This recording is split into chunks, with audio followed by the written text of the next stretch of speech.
Bueno chicos, buenas noches. Hoy vamos a comenzar con el tema de la unidad 4, enlaces químicos. Esta clase ha sido preparada por varios libros, pero en realidad la bibliografía base ha sido el WITEM. Cualquier libro de química general les va a servir como apoyo para poder contestar todas las preguntas que tienen en el práctico de aula y también para poder desarrollar todos los ejercicios.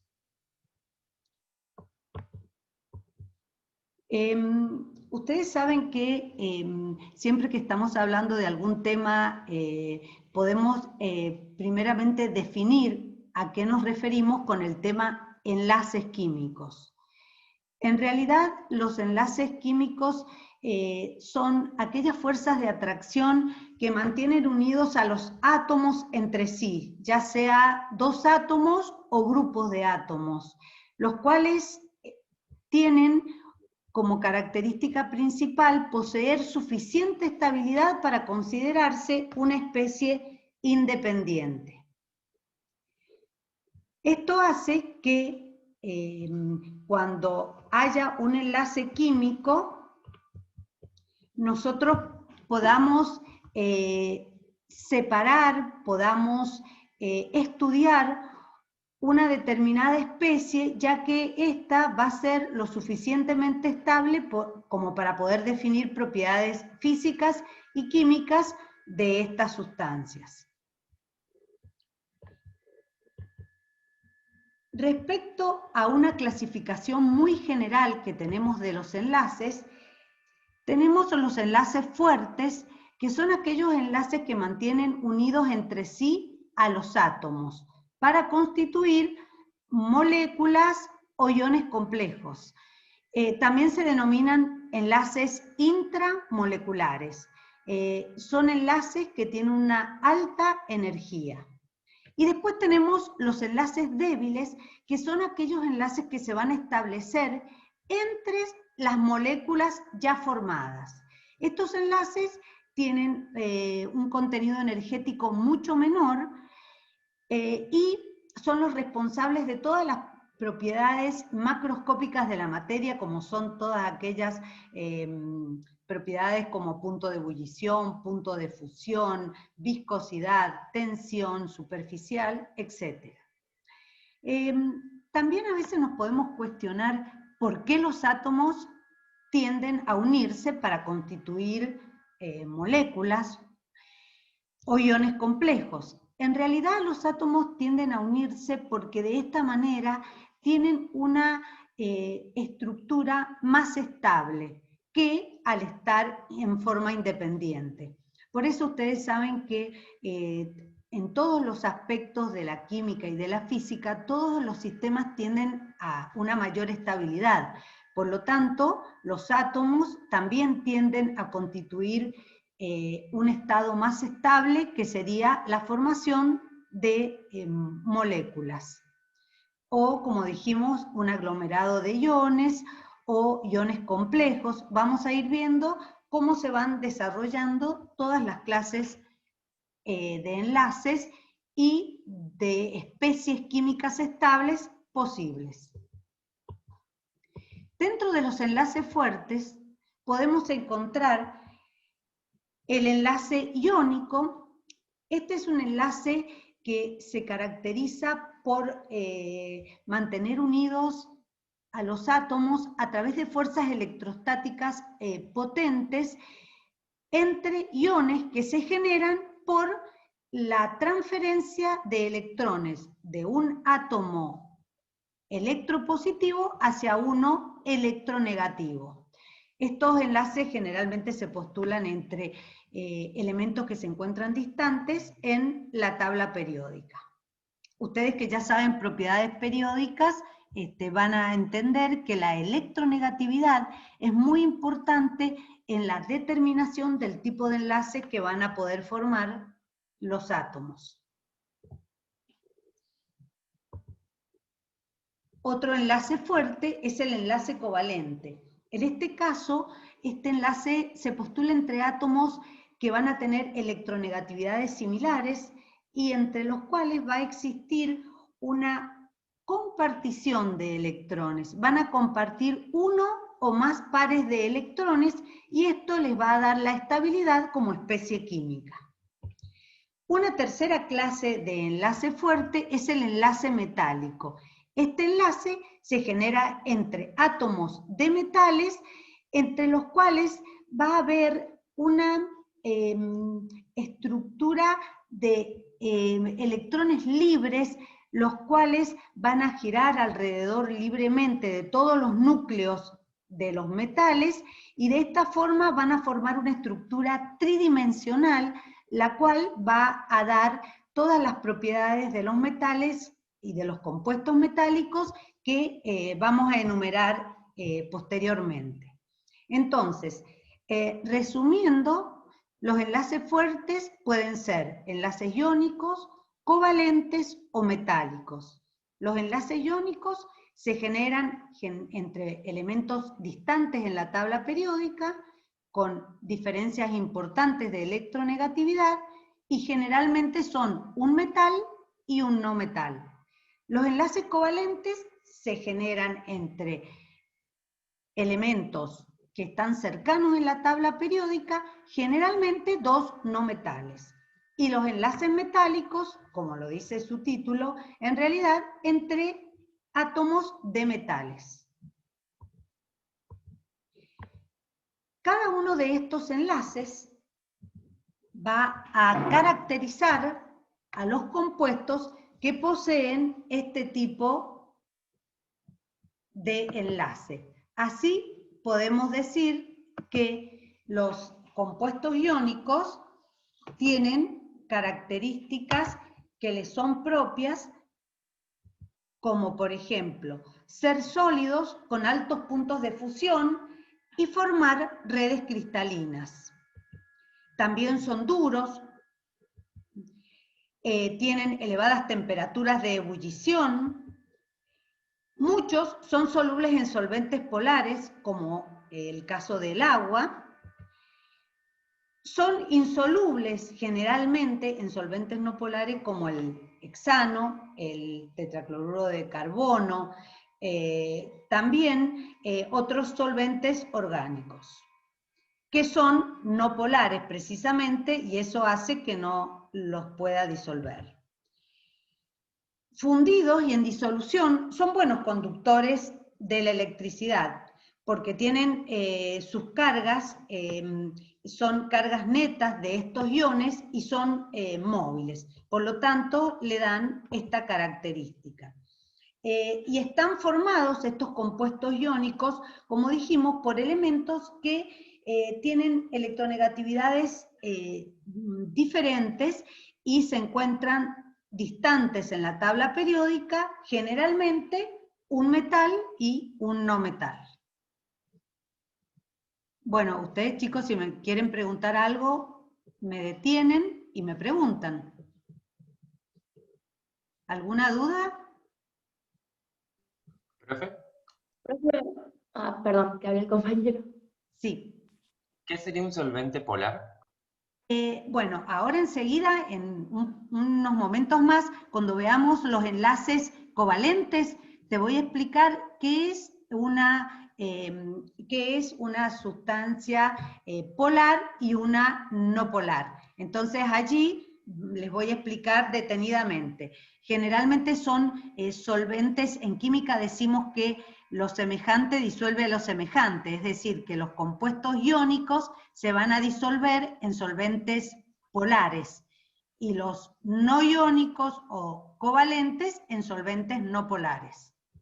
Entonces ahora en un ratito les voy a explicar. Si no lo entienden, lo vuelvo a explicar, ¿ah?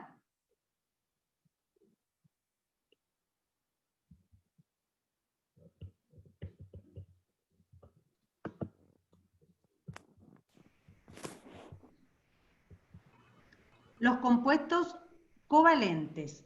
Generalmente son gases sólidos o líquidos, pero todos estos tienen bajo punto de fusión, bajas temperaturas de ebullición, y también muchos son insolubles en solventes polares. Ya vamos a ver entonces que los que sean polares van a ser solubles en solventes polares y los que sean no polares van a ser solubles en solventes no polares. Muchos de los compuestos covalentes son solubles en disolventes no polares. Y fundidos no conducen la electricidad. Las disoluciones acuosas de los compuestos covalentes suelen ser malas conductoras de la electricidad, pues no poseen cargas netas en sus partículas. Se forman a partir de elementos que tienen electronegatividades similares o prácticamente no tienen diferencia de electronegatividad. Generalmente son dos no metales.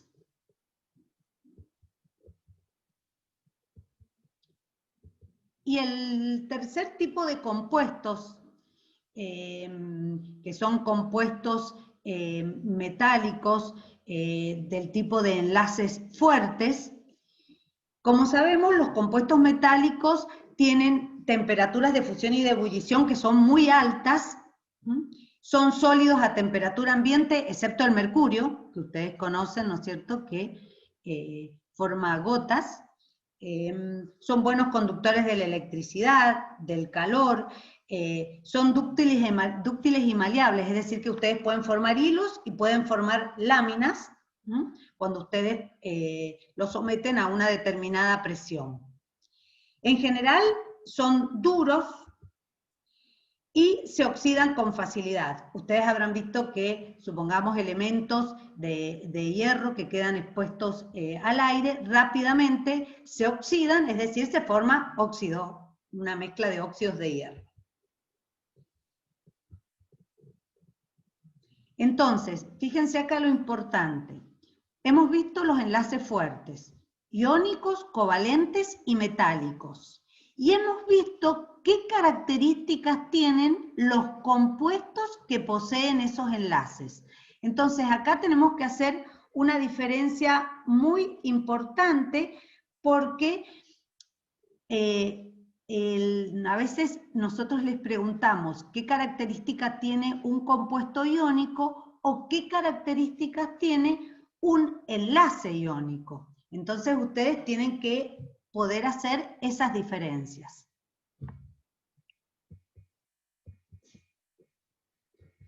Por ejemplo, el enlace metálico, el cual no nos vamos a dedicar con demasiados detalles, es el primero que les voy a explicar de estos enlaces fuertes. En realidad, el modelo del enlace metálico es el que se denomina modelo del mar electrónico. Ustedes acá tienen,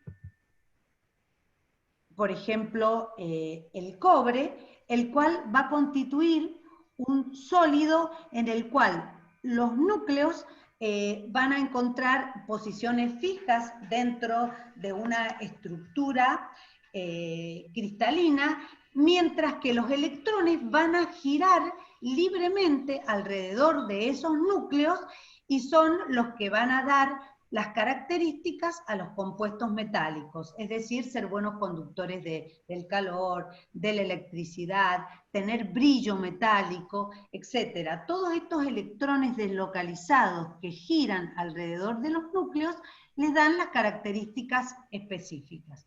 El enlace metálico no tiene una notación específica como ocurre con los enlaces iónicos y los enlaces covalentes.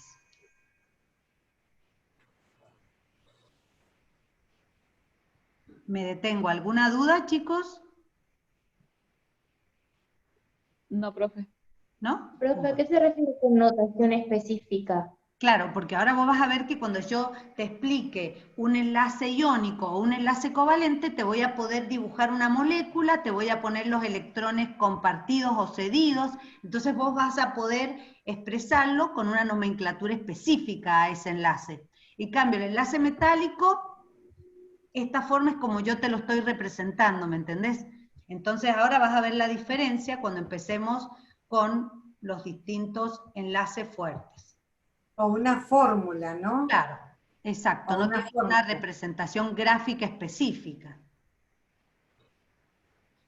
Bien, Ok, por gracias. ejemplo, podemos observar que los electrones que van a ponerse en juego siempre cuando haya un enlace son aquellos electrones que se encuentran en las capas más externas de los electrones, de los átomos, perdón, o sea, son electrones de valencia.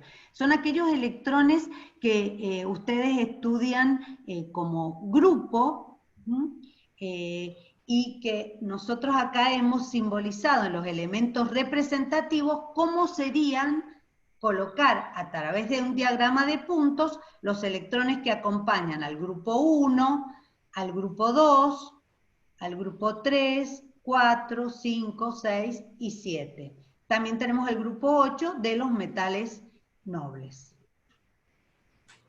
de los elementos nobles.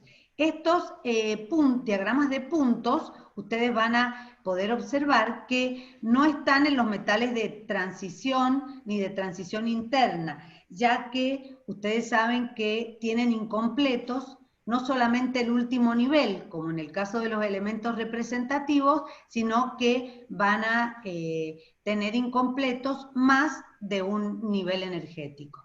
Entonces es difícil poder representarlos a través de este diagrama de Lewis.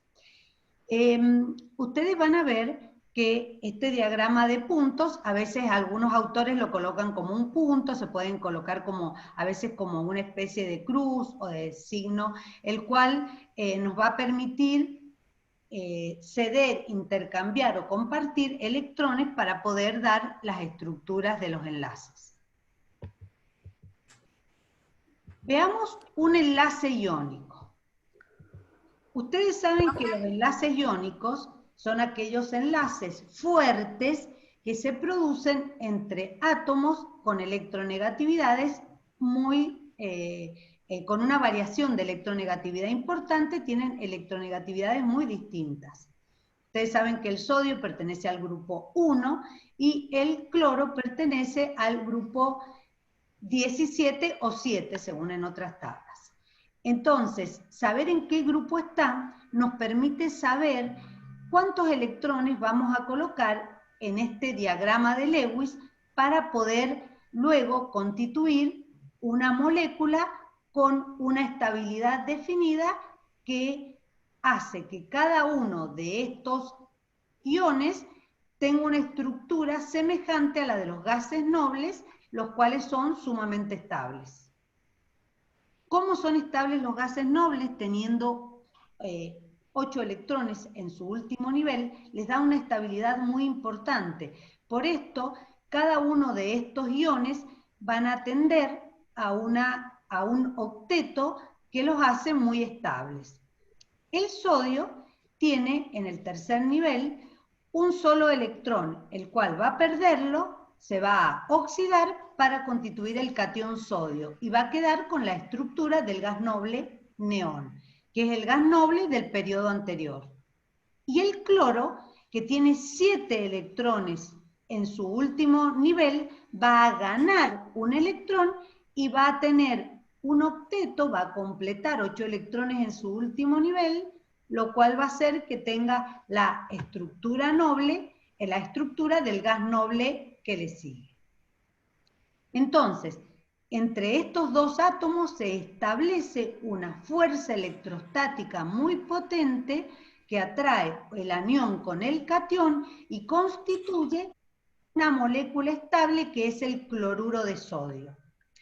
Este enlace iónico que se da entre el cloro y el sodio también se puede dar entre otros átomos de la tabla periódica que tengan una diferencia de electronegatividad importante. Esta molécula de cloruro de sodio, por lo tanto, va a tener todas las características que acabamos de expresar en los sólidos iónicos. Para que vayan viendo algo de las reacciones, podemos decir que el sodio sufre una oxidación porque pierde electrones y el cloro gana ese electrón constituyendo un anión estable. Fíjense, el electrón que pierde el sodio pasa al cloro, este queda con la configuración electrónica del gas noble al perder el último electrón, y el cloro gana ese electrón y queda con una carga neta negativa. Esta forma que ustedes acaban de ver, catión sodio, cloro con los electrones del último nivel y su carga neta, es la forma de expresar los enlaces de tipo iónico. Los enlaces de tipo iónico nunca se expresan con líneas. A veces les confunde esta flechita que nosotros hacemos, que es simplemente para indicar qué átomo es el que cede los electrones. Pero en realidad la forma correcta de expresarlo es así: un catión y un anión correspondiente. A veces pueden ser dos cationes y dos aniones, un catión y dos aniones, les colocamos el coeficiente adelante. Ya vamos a ver qué ocurre con otras moléculas.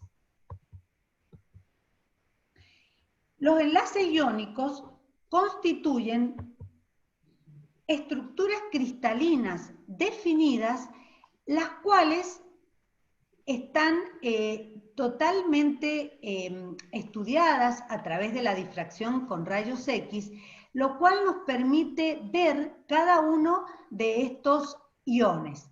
Fíjense que acá se cumple lo que nosotros decíamos, que el anión tiene mayor tamaño que el átomo neutro y el catión tiene menor tamaño que el átomo neutro. Entonces, acá cada uno de los átomos está rodeado por 6 átomos, por ejemplo, un cloruro de 6 átomos de catión sodio. Y cada sodio va a estar rodeado por 6 átomos de anión cloruro. Esto sería un cristal de cloruro de sodio. Luego vamos a ver, cuando estudiemos la unidad de sólidos, que los sólidos pueden tener distintas estructuras cristalinas con distintas formas, ¿no? En este caso es una estructura cúbica. Y como ustedes saben, cada uno de los cristales incluye una gran cantidad de iones, de pares de iones de cloruros y sodio. Profe, yo le hago una consulta. Cuando hablamos de energía reticular, ¿es lo que me mantiene unida, o sea, lo que me permitiría formar la estructura cristalina? Exacto. ¿O nada que ver? Sí, sí, sí, eso es correcto. Ahora en un minutito vamos a ver cómo se calcula y para qué nos sirve esa energía reticular. Como ya que vos lo nombraste, esa energía va a depender de los tamaños también que tengan los iones que están dentro de ese retículo. Entonces, hay una celda unitaria, que en este caso el cloruro de sodio es cúbica, y esta celda se va propagando en todas las dimensiones, formando una estructura tridimensional. Entonces, esa energía que queda en la red cristalina mantiene unidos a todos estos iones. Sí, es correcto lo que vos decís. Ahora vamos a verlo enseguida con algunos numeritos. Cristi. Gracias, profe. No, Cris, ¿me escuchás? ¿sí? Sí. No, una pregunta que, digamos, por ahí es para un tema anterior, pero bueno, lo vamos a ver después también cuando veamos compuestos sólidos. Es que es buena la pregunta, la hizo Sabrina, dice, ¿cómo se mantienen unidos los átomos del enlace metálico? Ajá, bien. La dejamos para después, la explicamos después cuando veamos la parte de sólidos. Bueno, sí, es una pregunta muy interesante porque muy en realidad este enlace metálico es una mezcla de enlace iónico y covalente donde están continuamente en movimiento todos esos electrones y generan una fuerza de unión entre todos esos núcleos. Pero sí, los vamos a explicar bien cuando veamos los sólidos metálicos. Y la fuerza es núcleo-electrón. Claro, esa es la fuerza que domina en el metálico. O sea, que la los fuerza electrones que hay dentro del claro, están átomo libres, se pero al propaga, mismo tiempo... ujú, es núcleo electrón. Por eso ahí es muy interesante que también lo relacionen, ahora en todo caso cuando veas covalente, cuando vimos el tema de los radios, ¿está bien? Exacto. Porque cuando hablamos de radio, siempre hay que hablar si es radio iónico, si es radio covalente, si es radio exacto. metálico. ¿Mm? Exacto. O sea, siempre esa distancia va a tener que ver con esas fuerzas de interacción. ¿Mm? Tal cual. Bien. Exacto. Y por ejemplo acá, en el caso de los sólidos iónicos, es importante el tamaño de los iones, porque dependiendo de esos tamaños también va a ser la energía necesaria. Por ejemplo, este óxido de litio, el litio es más pequeño que el sodio en ese caso, y el oxígeno, entonces están más cerca y por lo tanto la fuerza que los une es mayor que si comparamos con el de sodio, con un óxido de sodio. Entonces, eso hace que la energía para romper el enlace sea mayor. O sea que si uno se va viendo, va relacionando el tamaño de los iones con las fuerzas, vamos a ver que son distintas y que van dependiendo también de esos tamaños que ellos han estudiado, de aniones y cationes. Sí.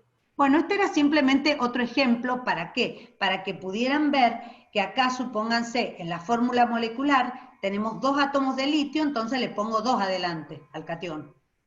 2 átomos de litio y el oxígeno tiene 2 cargas negativas.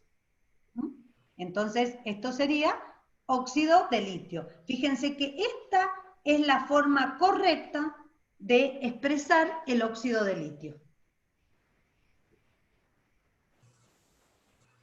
Y ahí sería interesante, Cris, que vean bien quién se quedó con los electrones, porque acá Bien. hay pérdida y ganancia. Esta es Los la oxidación. Claro, los tiene Esta es la todo oxidación. Pierde un electrón cada litio. Y esos electrones son ganados por el oxígeno. El oxígeno es más electronegativo, atrae los electrones y eso genera una transferencia de electrones y una carga neta en el catión y en el anión. Van desde el litio al oxígeno, del electropositivo al electronegativo. Profe, ¿Sí?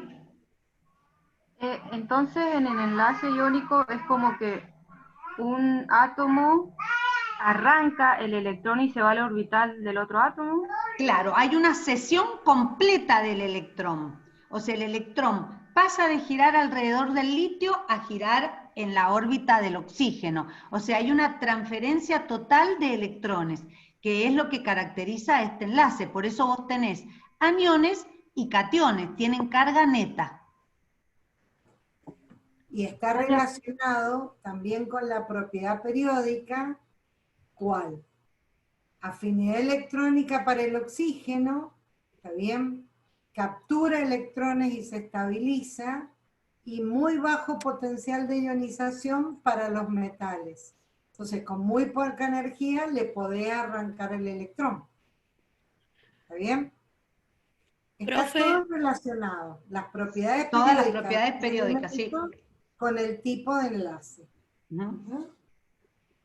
Por eso Profe, les hablaba ¿a qué le del llama tamaño. carga neta? ¿Cómo? No te escuché. Carga ¿A qué neta. le llama carga neta? Y porque ya vas a ver cuando yo te explique una molécula en la cual haya una densidad de carga positiva y negativa, ya vas a ver la diferencia que es a cuando te hablo de un catión y un anión. Cada uno tiene su carga y se atraen por fuerzas electrostáticas porque son de carga opuesta. Entonces, eso quiere decir que cada uno posee realmente una carga real, que si vos los colocás en un campo eléctrico van a ir los aniones hacia el polo negativo, positivo, y los cationes hacia el negativo. O sea, tienen una verdadera carga. En cambio, las moléculas, ya vas a ver cuando te explique enlace covalente, en realidad tienen una densidad de carga, pero no tienen una carga neta cada uno de los átomos. Ahora cuando vean enlace covalente, como que van a poder hacer la diferencia entre estas moléculas y las moléculas que ustedes van a ver en enlaces covalentes. Si todavía les sigue quedando duda, lo volvemos a ver. Gracias, profe. No, de nada.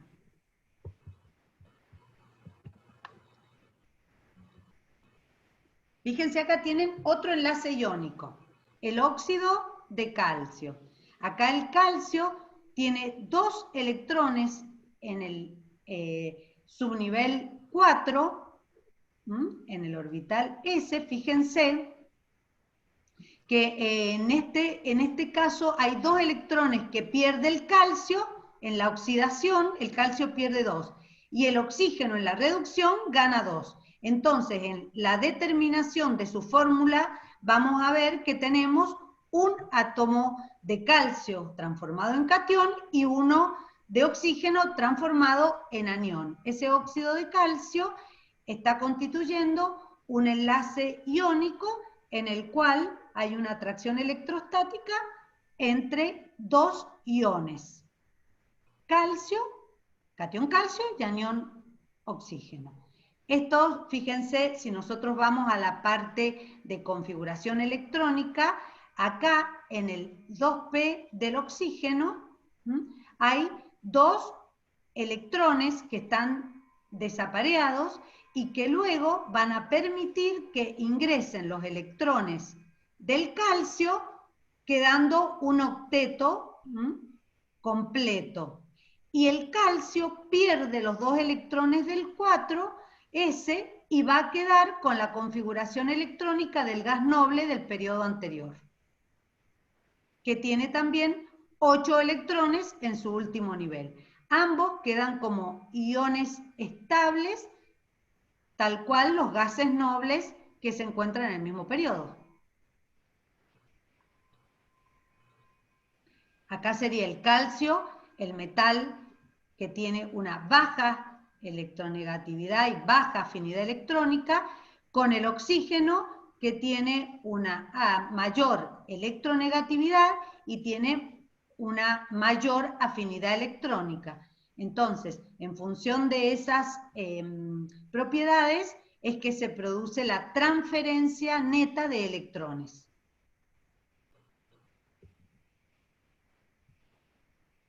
Acuérdense que la pérdida de electrones es la oxidación y la ganancia la reducción.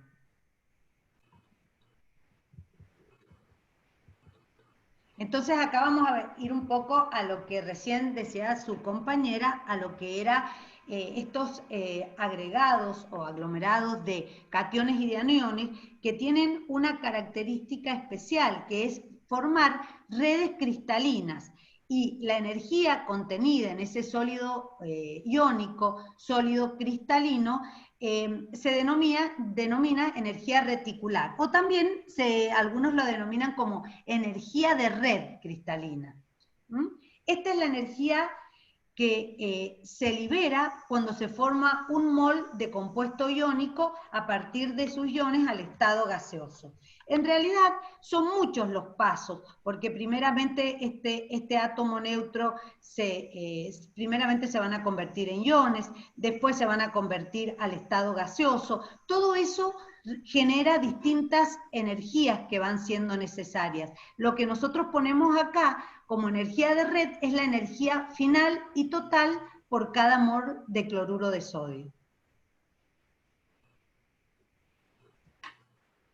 Tiene varios pasos. Si ustedes van a los libros, van a ver que tiene muchos pasos la formación de cloruro de sodio.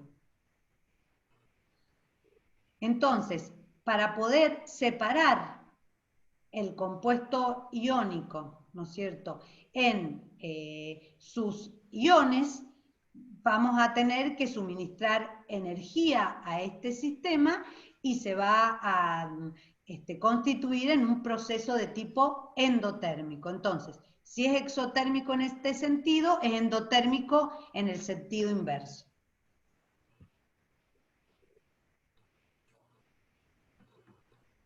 Entonces, esta sería la energía reticular, que recién nombraba su compañera.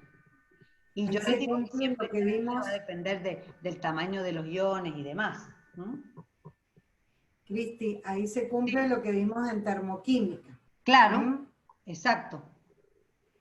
Exacto. Acá, este proceso es un proceso exotérmico. Fíjense. En kilojoule por mol les estamos dando por cada mol de cloruro de sodio. Y en el sentido inverso, para poder romper este enlace, para separarlo en sus átomos, vamos a tener que suministrar esa energía. Esa misma energía, pero sobre el cloruro de sodio para que se transforme en sus respectivos átomos. Bien.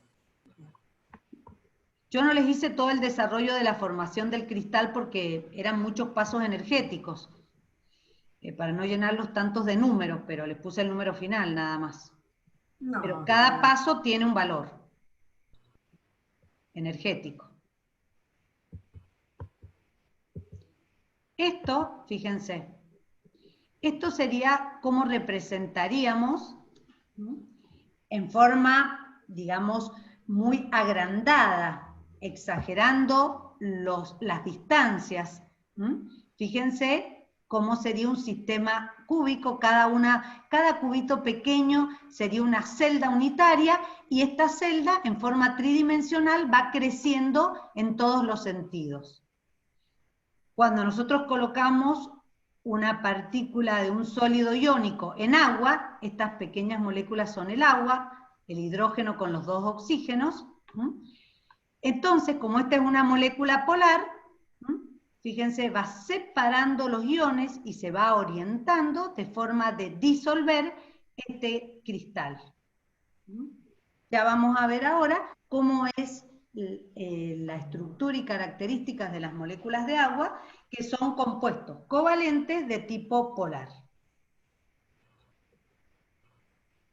Entonces, una de las características de los sólidos, estos tipos de sólidos iónicos, es su fragilidad. Es decir, que si nosotros aplicamos presión, rompemos esta estructura cristalina.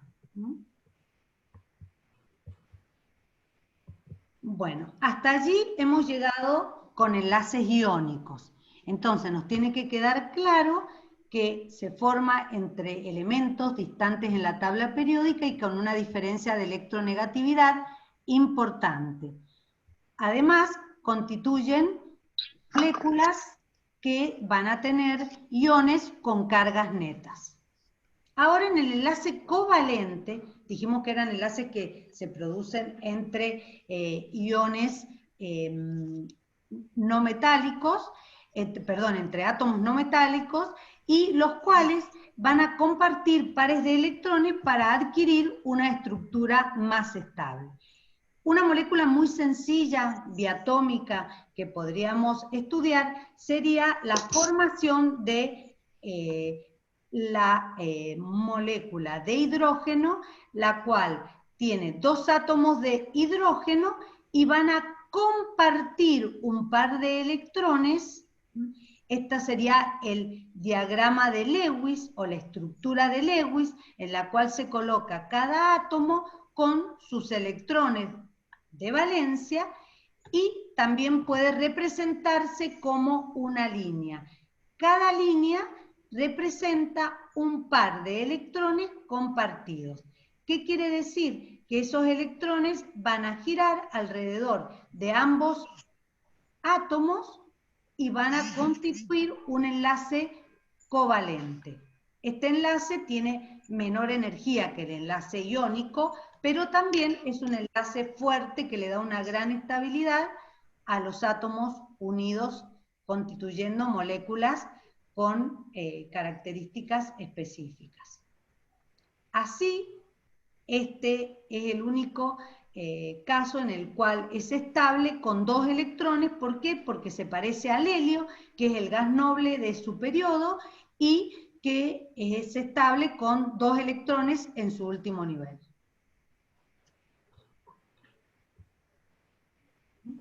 Entonces, este par de electrones compartidos mantiene unidos a los dos núcleos de los átomos. Estos electrones van a girar y van a constituir un enlace covalente simple, en el cual solamente se está compartiendo un par de electrones.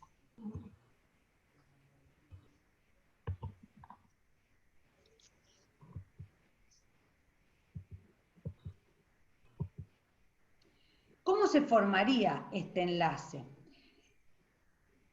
Cuando ustedes tienen dos átomos de hidrógeno a una cierta distancia, son átomos independientes. Pero como nosotros sabemos, en la naturaleza el hidrógeno siempre existe como una molécula biatómica, por lo tanto, ese sería un estado mucho más estable. Por lo tanto, a medida que se van aproximando, cuando están a una distancia óptima, se van a atraer esos electrones, van a atraer simultáneamente cada electrón al núcleo del otro átomo, y de esta manera van a constituir un enlace. Entonces, primero están distantes, se van aproximando, y cuando tienen una distancia tal que las fuerzas de atracción y las fuerzas de repulsión están en equilibrio, en ese momento se constituye una molécula, en la cual se comparten ese par de electrones. Fíjense, si nosotros lo vemos en el perfil energético, cuando están muy distantes, predominan, o sea, las fuerzas de repulsión. Cuando están demasiado juntos, no se puede constituir una molécula, porque allí están rechazándose los átomos que están tan cercanos. Tiene que haber un equilibrio entre la atracción y la repulsión. Cuando se constituye eso, vemos que es a una baja energía y se constituye la molécula donde las fuerzas de atracción y repulsión están equilibradas, están distribuidas en forma igualitaria. Entonces, tenemos dos átomos separados, se van acercando, pero no tanto como para repeler, sino como para producir una molécula de hidrógeno. Entonces, ¿por qué estudiamos en la molécula de hidrógeno? Bueno, porque ustedes saben que es un átomo muy sencillo el hidrógeno, el cual tiene solamente un electrón, pero son núcleos muy sencillos. En cambio, cuando las moléculas ya van teniendo otra configuración electrónica, explicar esto es un poco más complejo. Pero al menos nos permite ver cómo se van aproximando y cómo tiene que haber ni estar demasiado cerca ni muy lejos para que predominen las fuerzas, ¿no es cierto?, de atracción ni de repulsión, sino que haya un equilibrio entre ambas y de esa forma se constituya la molécula de hidrógeno.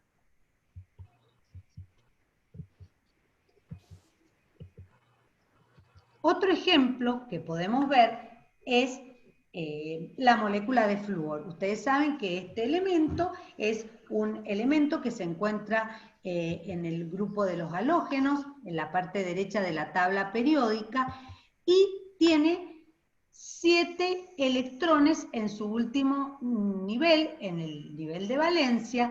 Estos electrones de valencia van a ser los que van a participar de los enlaces. Si nosotros decimos que tienen que constituir un octeto para que sean estables, nosotros podemos decir que si comparten un par de electrones, van a tener 8 electrones girando alrededor de ambos, van a tener la estructura del gas noble que sigue en su periodo y van a constituir una molécula de flúor biatómica estable, que va a tener electrones libres porque no están compartidos con otros átomos. Veamos, por ejemplo, la molécula de agua, como dijimos recién. La molécula de agua está constituida por 2 átomos de hidrógeno y un átomo de oxígeno. El átomo de hidrógeno es estable cuando tiene 2 electrones en su último nivel.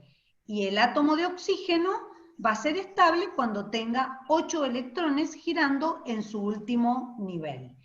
Así es que nosotros formulamos la estructura de Lewis colocando los electrones del último nivel de cada átomo, uno por cada átomo de hidrógeno, y 6 del átomo de oxígeno, porque se encuentra en el grupo 6 o 16, y tiene 6 electrones girando en su último nivel. Entonces, ustedes pueden ver que de esa manera, si ustedes comparten un par de electrones con cada hidrógeno, este par de electrones va a girar alrededor de ambos y este par de electrones también. Entonces, si nosotros lo representamos con un diagrama de líneas, podemos hacer una línea en cada uno de los pares de electrones compartidos. Y vamos a ver que le quedan 2 pares de electrones libres al oxígeno para poder luego constituir otro tipo de enlace.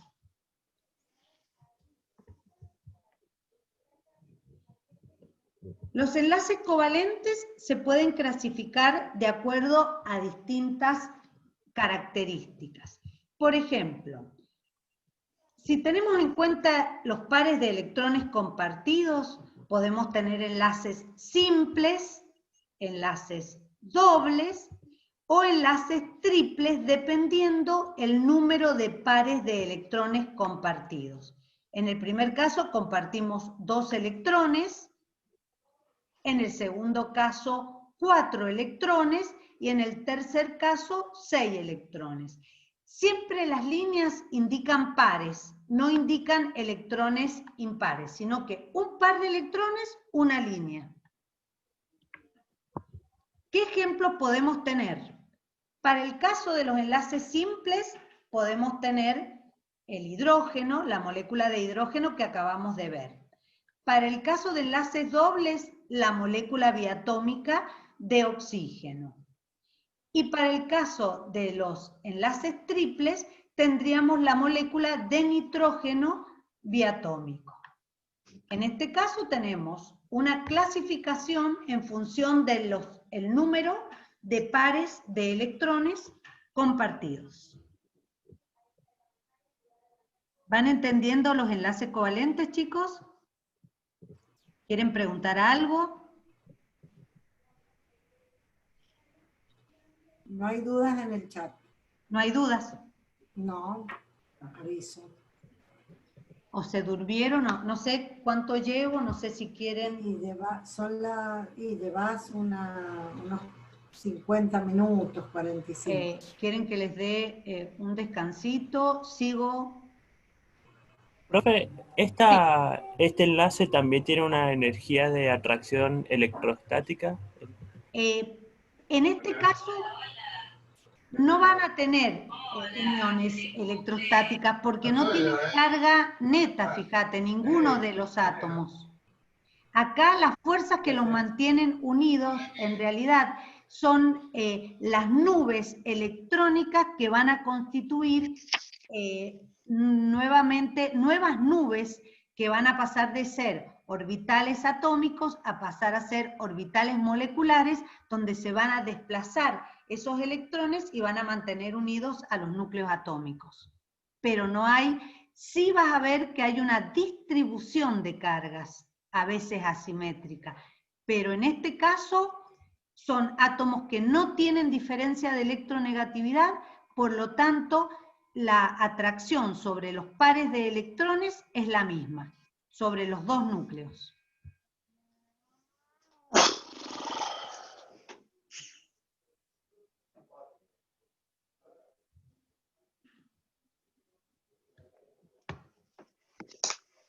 ¿Les doy un ratito, unos 10 minutitos, o sigo con enlaces covalentes hasta terminar? Es mucho, pero bueno. Siga, profe. Siga, profe. Bueno, perfecto. Sí, siga, profe. Perfecto. Siga, siga. Mira que después tenemos que ir a cenar. Ah, sí, tenés razón, ¿no? Y a mí también me está dando un poco de hambre. Bueno, por ejemplo, la escritura de las fórmulas de acuerdo a Lewis o la regla del octeto. Nosotros vemos que un átomo, ¿no es cierto?, tiende a formar enlaces ganando, perdiendo, compartiendo electrones hasta quedar rodeado de 8 electrones, como vimos. En el caso de los enlaces iónicos, perdían o ganaban electrones, y en el caso de los enlaces covalentes, van a compartir pares de electrones para lograr una estabilidad teniendo 8 electrones, o 2 en el caso del hidrógeno, girando alrededor. Esta regla del octeto generalmente se comprueba y se aplica para todos aquellos elementos que son representativos, porque para los elementos de transición, como yo les conté, a veces es un poco más difícil poder aplicar la regla del octeto. ¿Cómo se dibujan las estructuras de Lewis? Por ejemplo, acá yo les voy a hacer la estructura, o les voy a explicar en el caso del metano. Ustedes saben que el metano es una molécula que tiene un carbono y 4 hidrógenos. Entonces, yo siempre trato de dibujar el átomo central, el átomo central, que en este caso es el carbono, y en forma simétrica distribuyo los demás átomos. En este caso son 4 hidrógenos. Yo tengo que tratar de distribuir de forma tal que todos logren el octeto y el hidrógeno logre el dueto. Yo sé que el carbono, de acuerdo a su estructura electrónica, tiene 4 electrones en su último nivel. Y los hidrógenos solamente tienen un electrón. Por lo tanto, yo puedo dibujar la línea o puedo dibujar los puntos y las crucecitas para diferenciarlos. Acá sería un par de electrones compartidos, un par y un par. Entonces, el carbono tiene 4 electrones y si comparte uno con cada hidrógeno, va a tener 8 electrones girando a su alrededor. Y cada hidrógeno va a tener 2 electrones girando alrededor de su núcleo. Esto hace que esta estructura del metano pueda satisfacer la regla del octeto para el carbono y el dueto para el hidrógeno, con 4 enlaces covalentes simples. Entonces, más o menos siempre es así. Se distribuye el átomo central, coloco los electrones de valencia y luego coloco alrededor los átomos que forman la molécula y los electrones que tienen en su último nivel. Y de allí trato de compartir electrones con el átomo central para mantener unida la molécula. Fíjense que yo acá no comparto los hidrógenos entre sí. Si estos compartieran, se iría como una molécula de hidrógeno gaseoso. Entonces, generalmente siempre van a compartir con el átomo central. Veamos algunos otros ejemplos. Por ejemplo, acá tengo un silicato. El silicio también está en el grupo 4, tiene 4 electrones en el último nivel. Y el oxígeno tiene 6 electrones. Entonces, fíjense, tiene 4 cargas negativas este anión. ¿Qué quiere decir? Que tiene 4 electrones más de los que tienen ya sus átomos. Entonces, esos electrones van a quedar sobre los oxígenos. ¿Cuándo quedaron sobre los oxígenos? Y cuando se ionizaron, por ejemplo, los hidrógenos. Si yo tenía un ácido y se fue como catión, quedaron esos electrones y son los que les van a dar la carga a este anión. Fíjense que adentro los aniones polivalentes tienen una estructura covalente, a pesar de que se hayan ionizado los hidrógenos. La estructura de este átomo es covalente. Entonces ubico los 4 oxígenos. Estos oxígenos tendrían 6 electrones, porque son del grupo 6.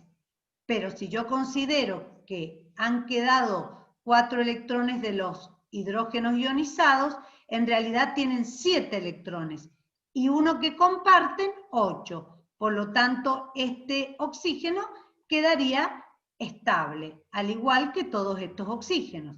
Y el silicio, que tenía 4, comparte 4 electrones con cada uno de los, uno con cada oxígeno, 4 electrones en total, le quedarían 8 electrones girando alrededor de cada átomo.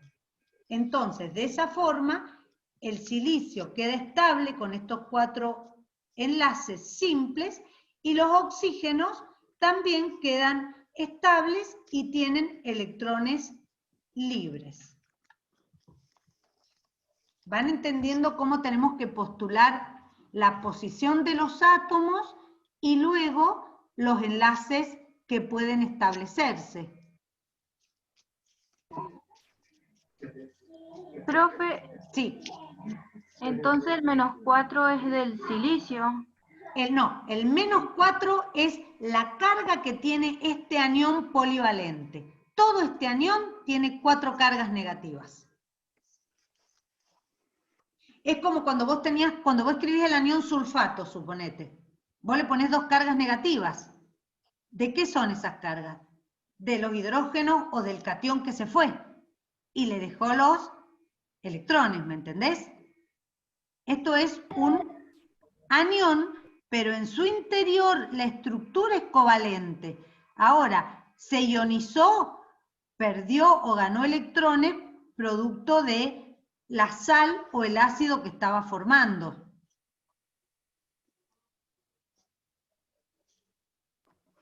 Gracias, profe, entendí. ¿Entendiste? Bueno, ya de a poquito vamos a ir aprendiendo. Acá tenemos, por ejemplo, el dióxido de azufre, que es una molécula neutra. Bueno, en este caso, fíjense, el azufre tiene 6 electrones. Acá ya lo estamos dibujando angular, porque tiene esta forma, al igual que la molécula de agua.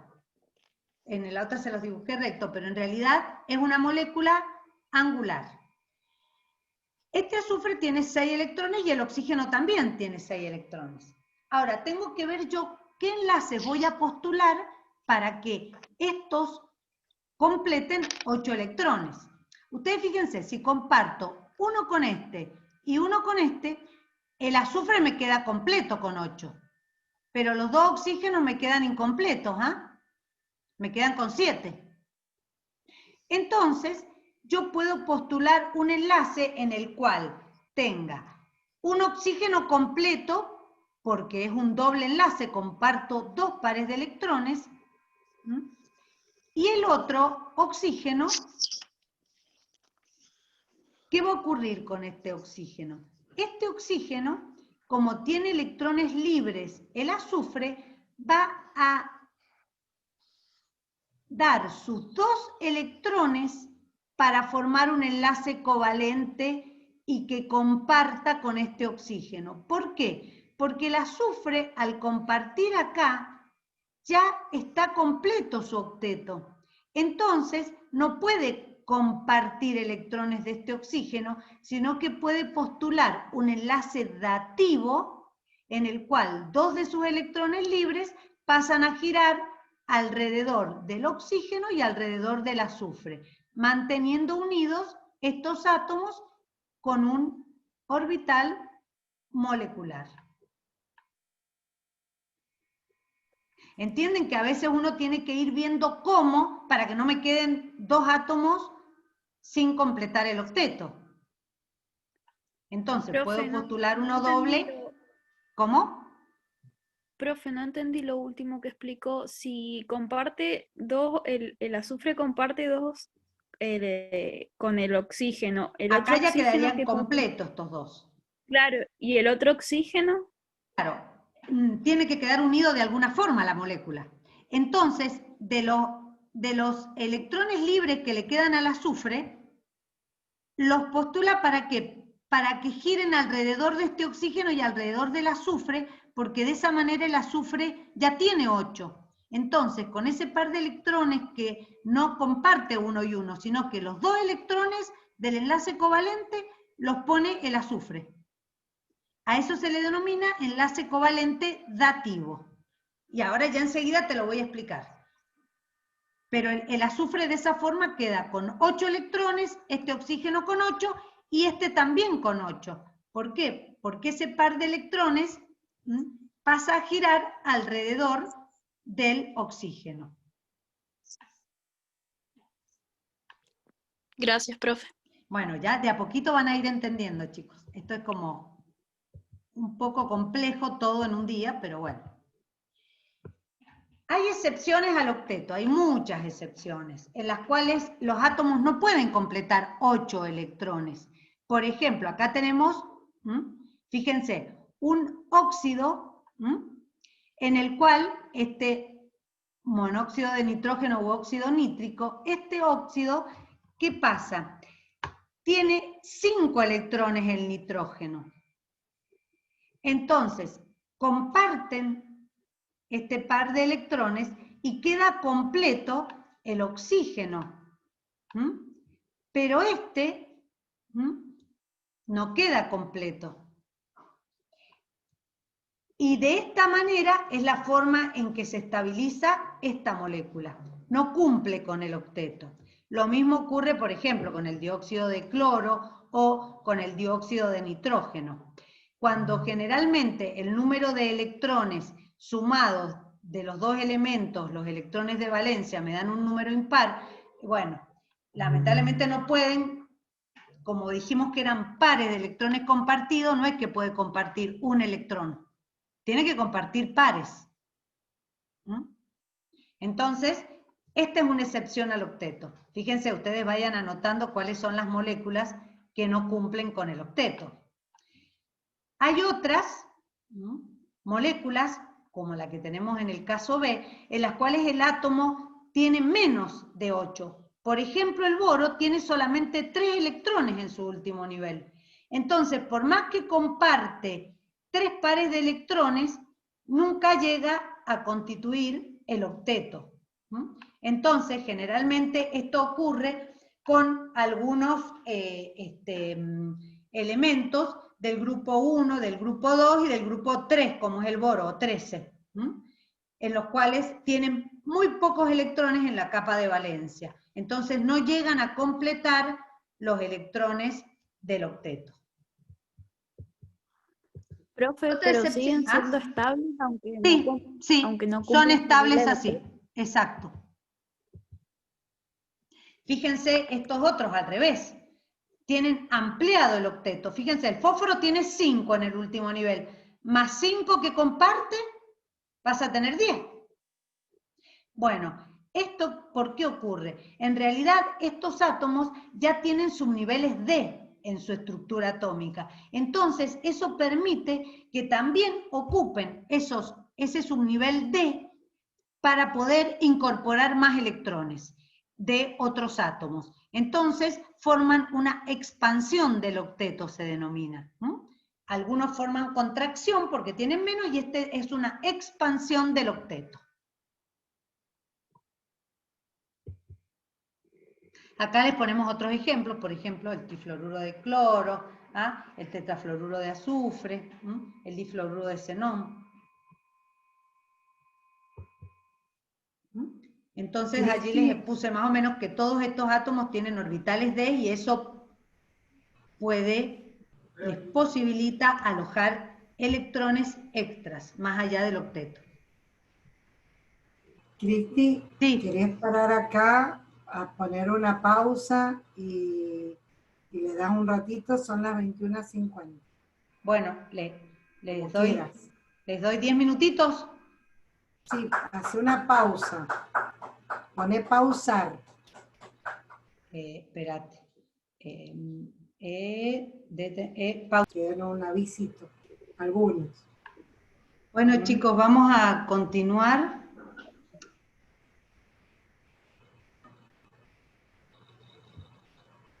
Profe, sí. Una consulta antes que siga con enlaces. ¿Usted tiene alguna idea sobre la ecuación de Antonier? Creo que es para presiones parciales. No, perdón, no te terminé de escuchar. ¿La ecuación de Antonier.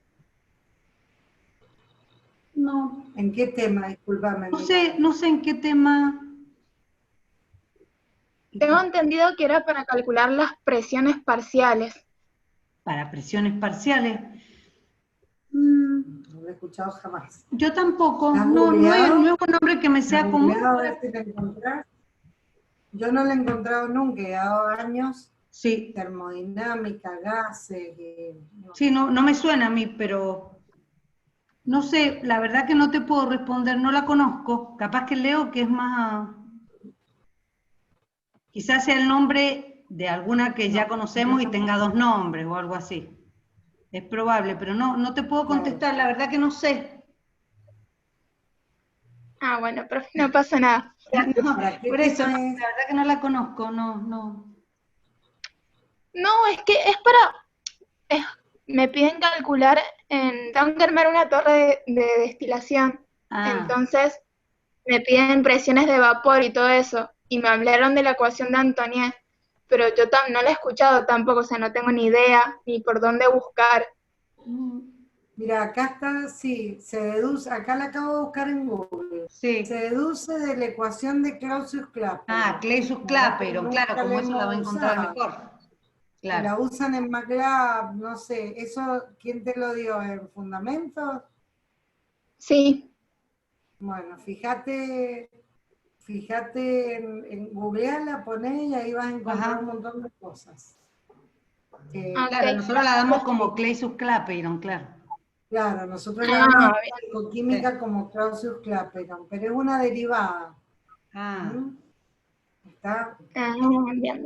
Entonces, bueno, ahí busco entonces. Claro. Gracias. La acabo de buscar yo y vi eso. Bueno, entonces chicos, vamos a seguir un rato más. A ver hasta dónde llegamos. Vamos a tratar de ir más o menos, no con tanto detalle, para que ellos, les va a quedar el Power de todas maneras y van a tener las clases de consulta. Sí, ahí estuve viendo, Cristina, que no nos da mucho margen el cronograma. No, por eso. No. Así que...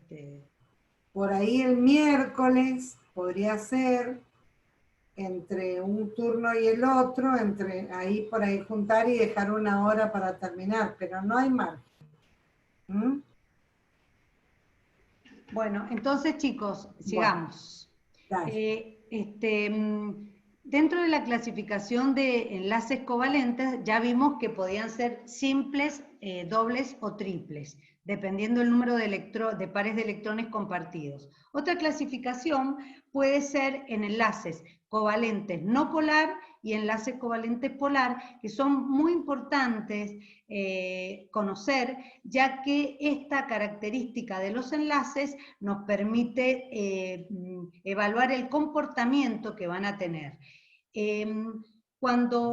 Primeramente vamos a definir el enlace covalente no polar. Cuando dos átomos que comparten pares de electrones no tienen tienen cero o muy poca diferencia de electronegatividad, el par de electrones está compartido en forma igual por ambos núcleos de los átomos y por lo tanto va a tener una distribución simétrica de la nube electrónica. Ejemplo, el hidrógeno y el flúor, como hemos visto, la nube electrónica es una nube simétrica.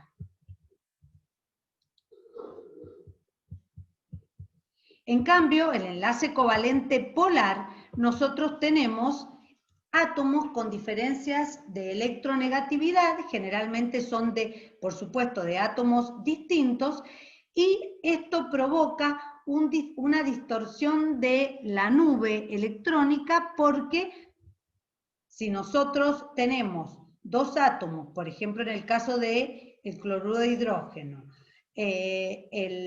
la densidad de carga negativa sobre el más electronegativo que es el cloro y el menos electronegativo, en este caso que es el hidrógeno, va a tener la densidad de carga positiva. Es decir, que van a estar más atraídos por el átomo de cloro, van a pasar más tiempo ese par de electrones compartidos cerca del cloro que cerca del hidrógeno. Entonces, esta letra griega delta significa densidades de carga. Y con esto puedo comparar cuando me preguntaban, ¿qué quiere decir carga neta? Acá los átomos no tienen una carga neta, simplemente tienen una densidad de carga positiva o negativa, lo cual le otorga una determinada propiedad que es atraer más el par de electrones compartidos, pero no están cedidos estos electrones, están compartidos. Por eso las cargas no son netas, son densidades de carga.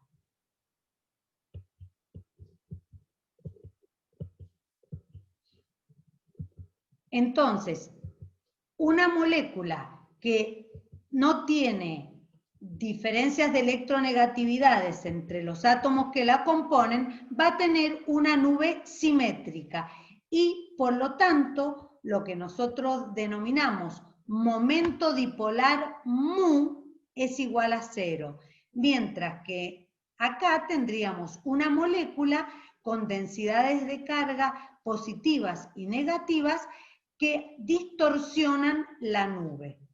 El momento dipolar va a ser mayor a 0 o distinto de 0. Por ejemplo, si yo tengo un átomo A y un átomo B con distintas electronegatividades, el átomo B es más electronegativo, atrae más el par electrónico, entonces se genera un vector desde el átomo más electropositivo al más electronegativo y el momento dipolar va a poder calcularse como la densidad de carga por la distancia entre esos dos átomos.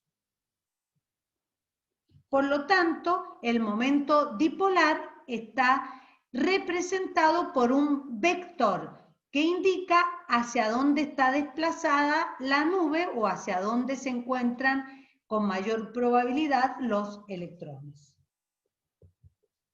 Si nosotros colocamos un campo eléctrico, vamos a ver que se van a orientar, las moléculas polares se van a orientar en un campo eléctrico. La diferencia de electronegatividad es la que nos da los distintos tipos de enlace. Si la diferencia de electronegatividad es 0, tengo enlaces covalentes no polares. Si la diferencia de electronegatividad es aproximadamente menor a 1,7, tengo enlaces covalentes polares. Y si es más de 1,7, ya tengo un enlace de tipo iónico. Estos números son números arbitrarios, no lo cumplen exactamente todas las moléculas, pero nos sirven para guiarnos. El enlace covalente dativo o coordinado es el enlace que recién les estaba explicando. Cuando un átomo central cumple ya con el octeto, como en este caso, por ejemplo, el azufre, comparte un par de electrones con este oxígeno y un par con este, queda con su octeto completo. Entonces, los pares de electrones libres los va a aportar para generar un enlace covalente dativo sobre los otros oxígenos, para que de esa forma quede constituida la molécula de ácido sulfúrico.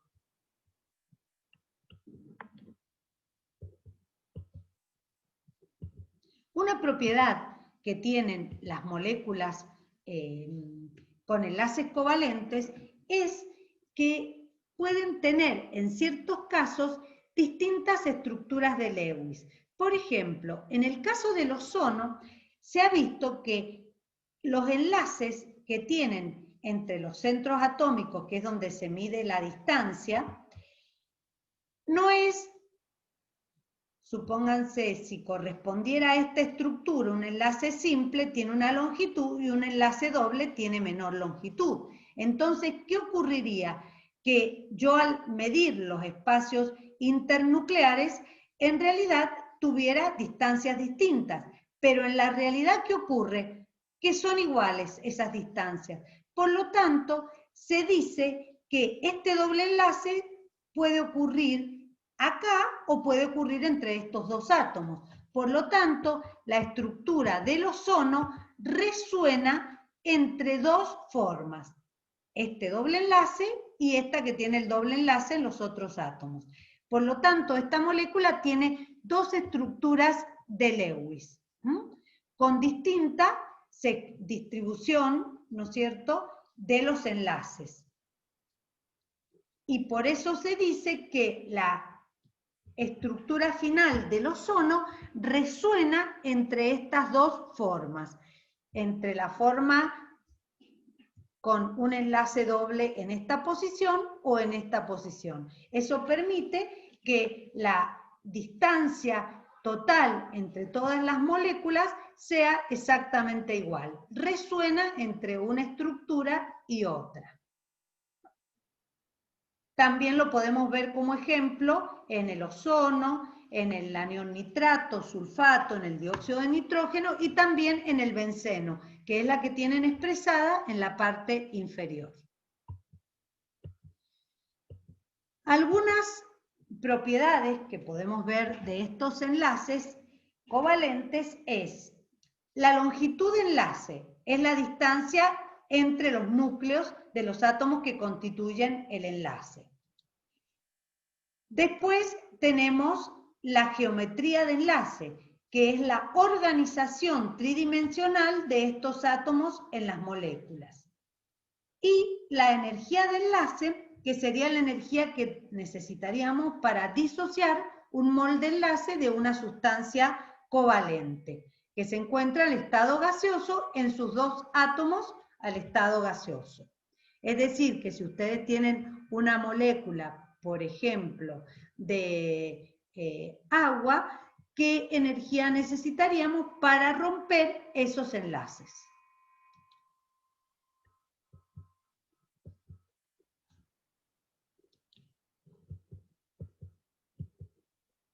Respecto a la geometría de enlaces, nosotros podemos decir que si tenemos un átomo central unido a dos átomos, puede tomar una estructura de 180 grados. Si tenemos un átomo central unido a tres átomos, puede tomar una estructura trigonal plana con un ángulo de 120 grados. Si tiene cuatro átomos que lo rodean, puede ser una forma tetraédrica con un ángulo de 109,5 grados, o también puede ser bipiramidal cuando tiene 5 átomos unidos al átomo central, o puede ser octaédrica cuando está rodeado por 6 átomos. Por ejemplo, algunos compuestos del hierro, como los hexacianuros, no sé si se acuerdan, puede ser que tome directamente una estructura octaédrica. Las energías de enlace, como dijimos, es la energía necesaria para romper los enlaces. En este caso, podemos ver que para romper los dos enlaces oxígeno-hidrógeno del agua, necesitamos aproximadamente para cada uno 464,5 Joule. Acá, bueno, ustedes ya saben trabajar con la ley de Hess, saben trabajar para poder calcular la entalpía total, entonces, de esta manera hemos calculado un promedio de los dos enlaces oxígeno-hidrógeno de la molécula de agua.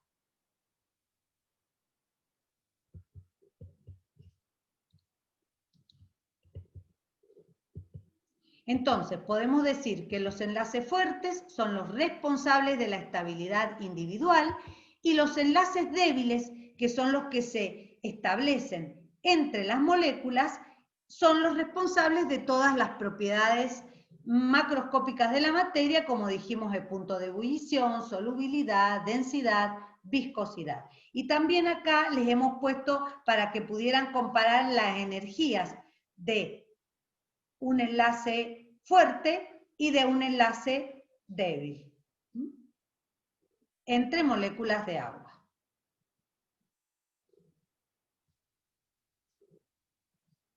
Acá estamos rompiendo un puente de hidrógeno y acá estamos rompiendo enlaces oxígeno-hidrógeno, que son enlaces fuertes. Fíjense las diferencias en kilojoule que existen.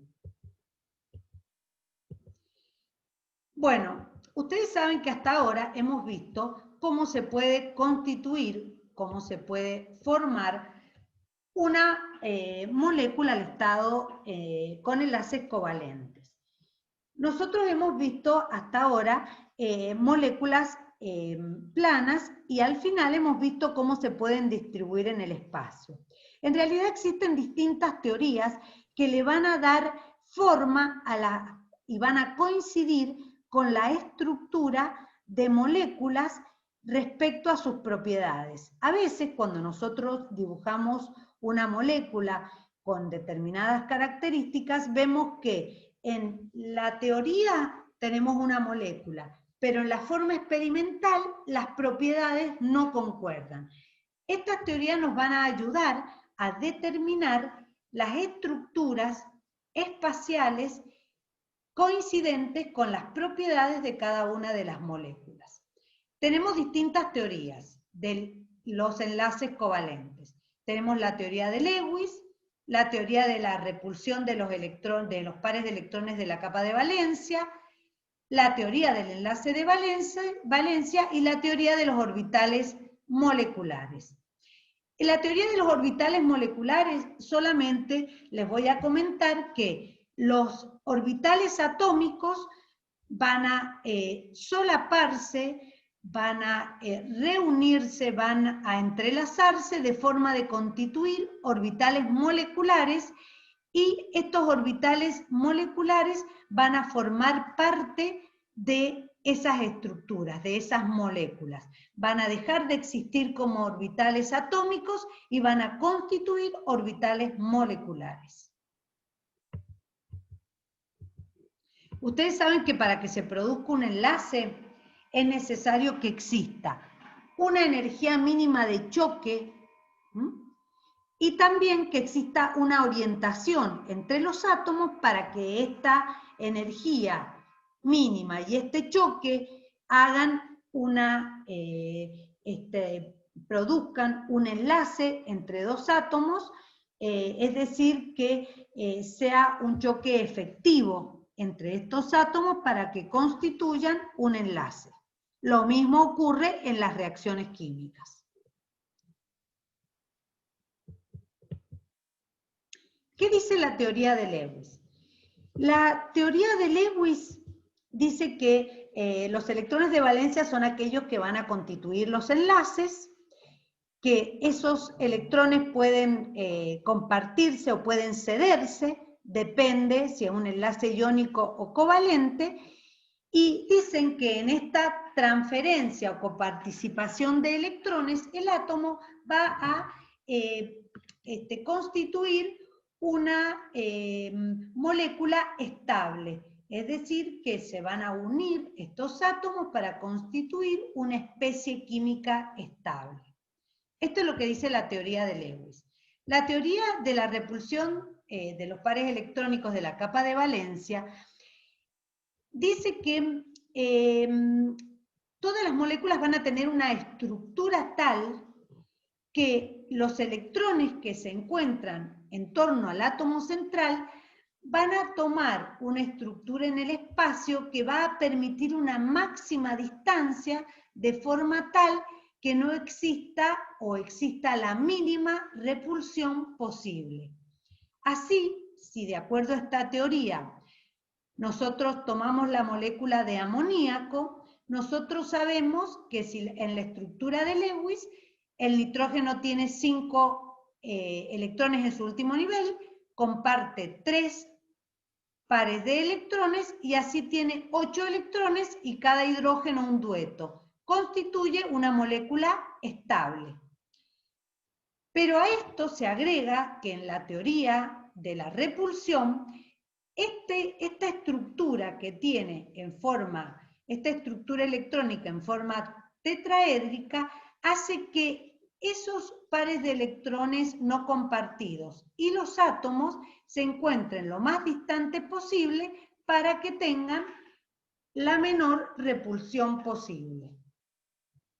Si no consideramos el par de electrones, podemos decir que la geometría de la molécula es piramidal, porque tiene los vértices orientados hacia un tetraedro regular, pero como ya no está el par de electrones, solamente nos ha quedado la parte inferior, donde el nitrógeno ocupa la parte central de este tetraedro.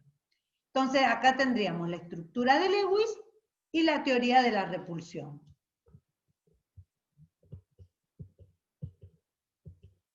La teoría del enlace de valencia nos dice que los electrones de las moléculas van a ocupar orbitales atómicos individuales, pero que para poder unirse y aparear los electrones, los distintos átomos, van a solapar sus orbitales. Y esos electrones van a encontrarse en esas regiones comunes de solapamiento de los orbitales atómicos y van a tener espines opuestos. Esta teoría promueve una reorganización de los orbitales atómicos de forma tal que puedan ser orbitales enlazantes, que tengan menor energía y que se denominan orbitales híbridos.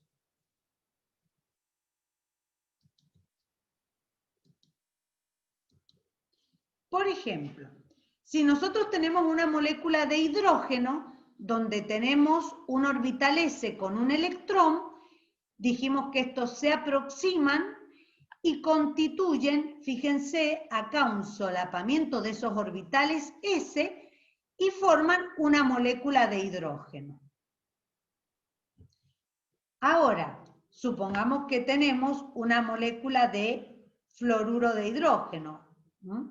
O de ácido fluorhídrico, el cual, este fluoruro de hidrógeno, va a constituir una molécula que va a tener el flúor en sus electrones externos, lo tiene en un subnivel P, y por lo tanto va a haber un solapamiento de un orbital P con un orbital S. Eso hace que se constituya un enlace entre un orbital S y uno P. O, por ejemplo, dos átomos de flúor que van a solapar sus orbitales P y van a constituir un enlace. Esto sería un solapamiento de orbitales puros.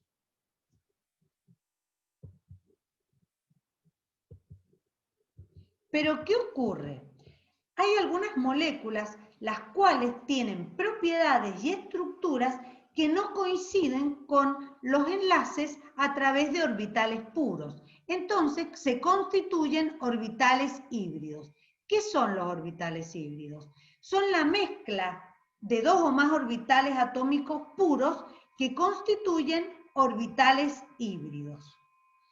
Estos orbitales híbridos son en el mismo número que los orbitales puros que se han mezclado.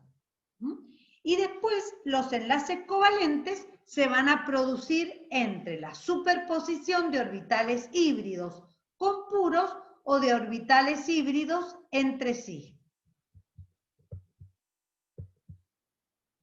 Por ejemplo, nosotros tenemos una molécula AB2, es decir, que hay un átomo central y está unido a otros dos átomos. Por ejemplo, el cloruro de berilio. El cloruro de berilio forma un enlace covalente entre el átomo central de berilio y los átomos de cloro. Según Lewis, constituiríamos un octeto y en este caso otro octeto para este cloro.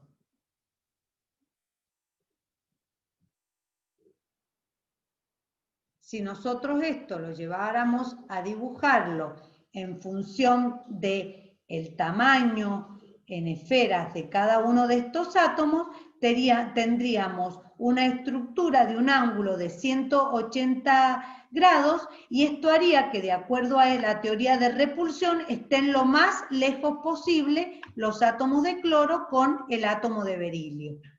Entonces formarían un ángulo de 180 grados. Fíjense que Lewis se preocupa de ver cómo están unidos los átomos, pero la teoría de repulsión, más que decir cómo se unen, nos dice qué posición toman estos átomos para tener la menor repulsión posible entre los átomos que se unen.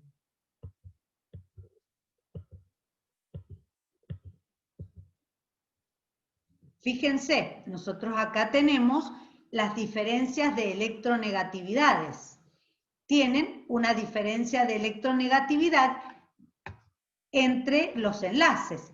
Pero, ¿qué pasa con estos enlaces? Son exactamente iguales los dos vectores y como son opuestos y la molécula es lineal, ustedes saben que dos fuerzas opuestas que están actuando en dirección opuesta, pero tienen exactamente la misma línea de acción, van a tener una resultante igual a 0. Por lo tanto, si esta molécula tiene enlaces polares, pero que se anulan, su momento dipolar es 0 y esta molécula es una molécula no polar.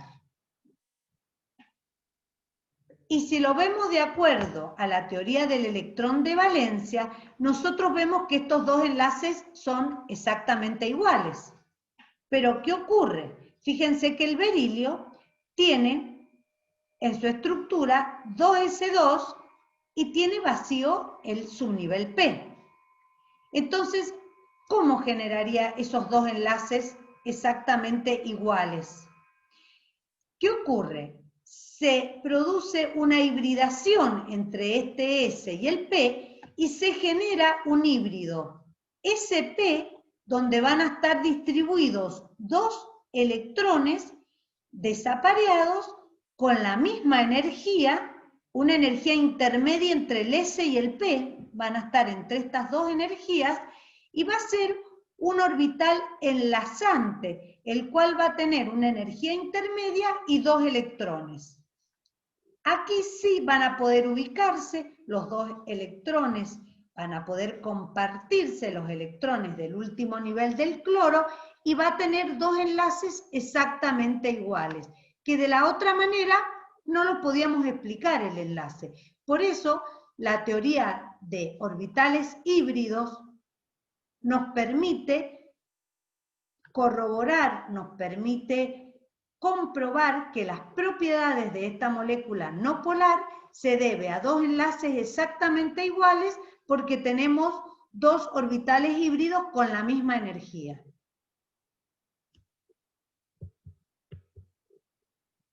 Y acá, bueno, les vuelvo a dibujar exactamente lo mismo. Fíjense, el orbital híbrido, que es la mezcla de un S con un P, fíjense la forma que tiene. Tiene un poco de S y un poco de P. A veces esta pequeña cabecita no se dibuja y me queda así dibujado. Y acá sería la forma dibujada en función de la teoría de la repulsión con 180 grados.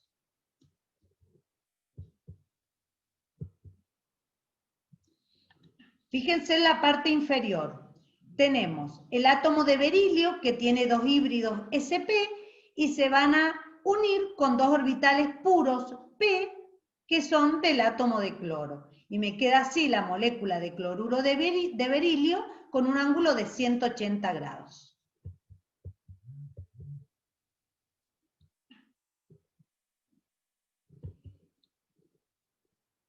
Acá tenemos el caso del trifluoruro de boro. Fíjense cómo Lewis pone la fórmula. Nosotros dijimos que esta era una excepción al octeto también. Tiene un ángulo de 120 grados.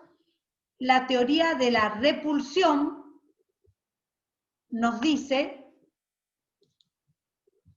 que tenemos que tener una distancia la mayor posible para poder constituir así una molécula estable donde haya la menor repulsión posible. Entonces,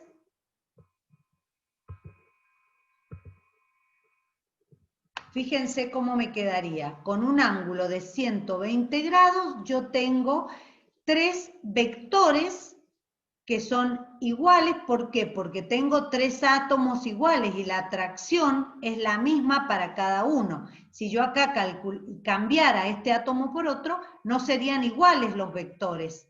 No sería igual la fuerza de atracción y el momento dipolar no sería cero. Esta es una molécula con enlaces polares y resultante momento dipolar igual cero. Molécula no polar. Y de acuerdo a la teoría del electrón de valencia, fíjense cómo se hibrida el boro. El boro se hibrida con su subnivel sp, dando, como se hibrida un S con 2p, se denomina sp2, la hibridación, sp2. Quedan 3 orbitales híbridos con energía intermedia, por lo tanto son más enlazantes que los p porque tienen menos energía, y me quedan los 3 electrones desapareados que van a parearse con los 3 electrones del flúor.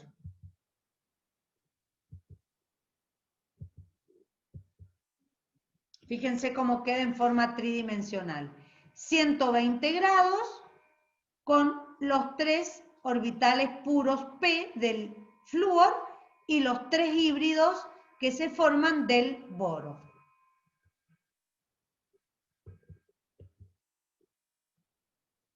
¿Qué ocurre cuando un átomo está rodeado por 4 átomos unidos? Acá tenemos el metano, ¿se acuerdan? Que vimos que compartía, según Lewis, los 4 electrones con 4 enlaces covalentes simples y por lo tanto quedan estos estables con el dueto y este estable con el octeto. ¿Cómo estarían más separados estos 4 hidrógenos con respecto al carbono para que fuera una estructura estable?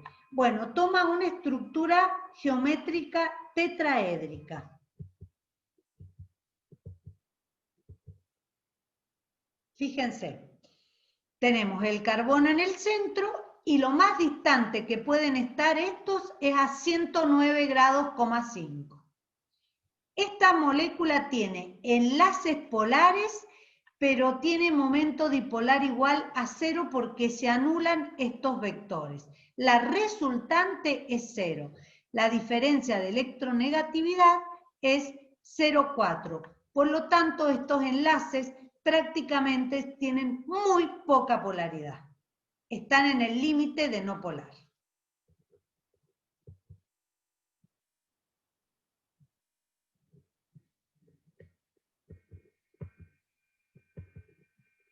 Entonces, el carbono va a sufrir una hibridación, de acuerdo a la teoría del electrón de valencia, va a necesitar 4 orbitales híbridos para que ingresen los 4 átomos de hidrógeno y que tengan la misma energía. Por lo tanto, en el carbono, el S se hibrida con los 3P y me da una hibridación sp3. 4 orbitales híbridos sp3 con un electrón cada uno. Por lo tanto, esto va a constituir una estructura tetraédrica con ángulos de 109,5 grados, 109,5 grados, donde el átomo de carbono está en el centro y los 4 orbitales sp3 dirigidos hacia sus vértices. Allí en los vértices se van a unir los orbitales S del hidrógeno. Entonces tengo un tetraedro regular y tengo los átomos de hidrógeno con sus orbitales S puros que se unen con el híbrido. Esto constituye una molécula no polar. Entonces, estas moléculas no polares serían solubles en solventes no polares. ¿Ven? Acá tienen otros dibujitos de lo mismo. ¿Cómo se vería la molécula de metano? Acá tendría Lewis, acá tendría la teoría de la repulsión, ¿cómo se vería? Fíjense, como un tetraedro, y acá tendría la teoría del electrón de valencia, donde se han formado híbridos, porque si no se formaran híbridos, estos enlaces no podrían ser con la misma longitud iguales, no tendrían los mismos enlaces. Entonces, la hibridación coincide esta teoría con las propiedades que tiene el metano. Existen otras moléculas que también van a tener estructura tetraédrica. En el caso de la estructura electrónica del amoníaco, amoníaco, porque fíjense, el amoníaco tiene 3 hidrógenos, pero ¿qué ocurre? Tiene un par de electrones que van a ocupar un orbital híbrido sp3. Entonces, la estructura electrónica del amoníaco es también una estructura tetraédrica a pesar de que tiene un par de electrones.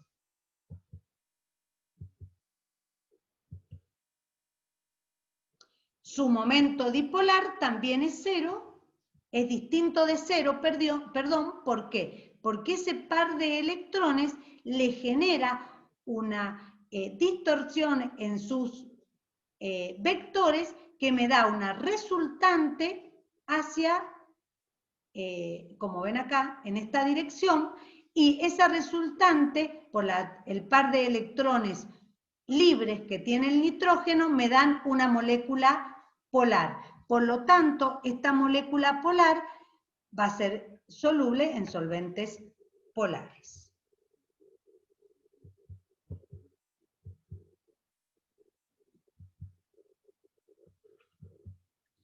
Esta es una estructura tetraédrica donde el par de electrones ocupa uno de los orbitales híbridos. Entonces, fíjense, se hibridan el S con los P del nitrógeno.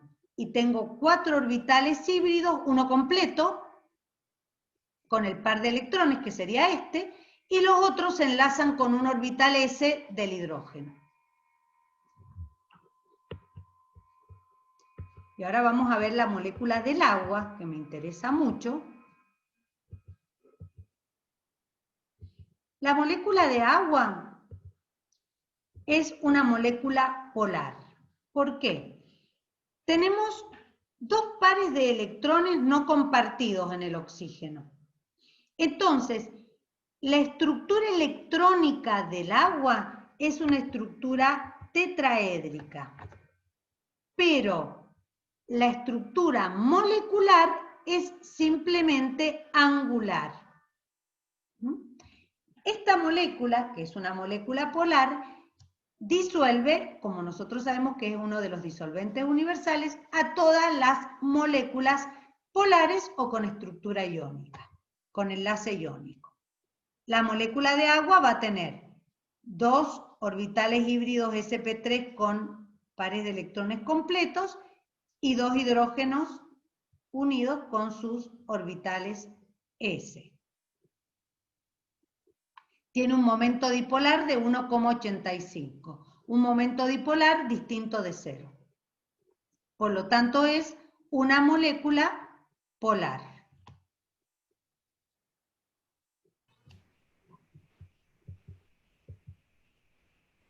Bueno, el átomo de oxígeno tiene otros tipos de hibridaciones, pero que no son tan importantes. Quizás las más importantes son las que acabamos de ver.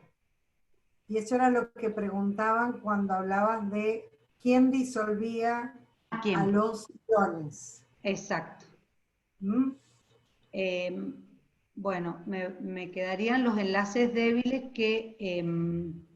sí, déjalo y los vemos en los ejemplos. Los vamos a ver, los enlaces, solamente les voy a colocar el cuadrito para que les quede para terminar. Sí, estos son ejemplos orgánicos. Estos serían los enlaces débiles que se forman entre las moléculas. El puente de hidrógeno, muy importante en el agua y determina punto de ebullición, etc. Estos serían los enlaces débiles que los vamos a ir viendo con ejemplos en las clases de los prácticos de aula, donde tenemos que desarrollar todas estas teorías. Bueno, chicos, ha sido sumamente largo. Espero que para ustedes haya sido provechoso, por lo menos que hayan podido entender algo. Lo detengo.